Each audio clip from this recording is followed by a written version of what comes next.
Good afternoon. Today we're going to talk about signs and symptoms of the coronavirus, and I would like to educate you a little bit on that for you to better understand if you do have signs and symptoms of the coronavirus. For those of you that don't know me, my name is Ellen Jeffrey, and I am going to school to obtain my BSN degree. I currently work as a medical assistant for McAllister Regional in the pediatrics department, and I have my CNA license. One thing that we have seen whenever patients come in is, and they think that they have the coronavirus, they think that they have the coronavirus because they are running a fever. Well, the truth be told is the coronavirus can be asymptomatic, which means that you don't have any symptoms, or more than likely you do have symptoms of the coronavirus if you have COVID-19.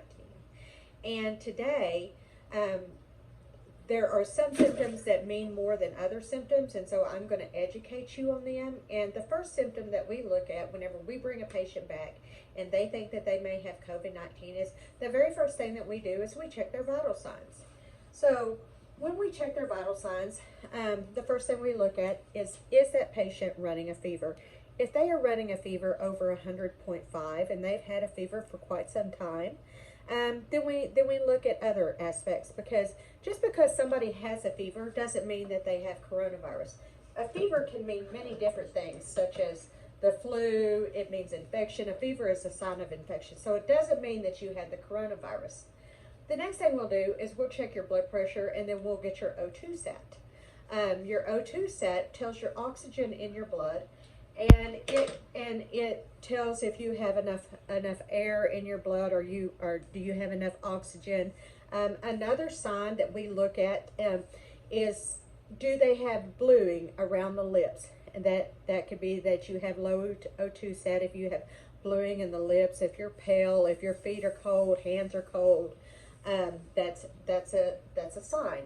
Another thing that I like to look at is I like to watch the patient walk from the waiting room back to their hospital room. Is that patient having difficulty walking from the main lobby to the intake room?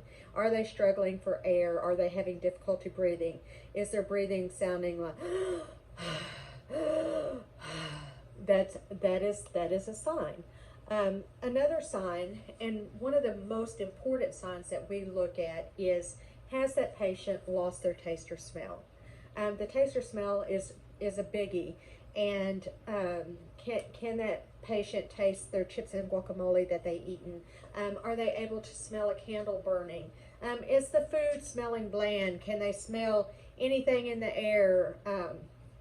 If you have lost your taste or smell, if you are having difficulty breathing, running a fever, and have low O2 sets, good chance is you could have the coronavirus. My suggestion to you, if you have these 4 symptoms, is start quarantining immediately, and then call your local health department, or you can go to McAllister Regional and they can test you for COVID. But please be safe, and I hope by listening to this speech that you have learned a little bit more than what you knew before about COVID, and now you know different signs that you can look for, and let's hope that everybody can remain safe out there, and God bless you all. Thank you.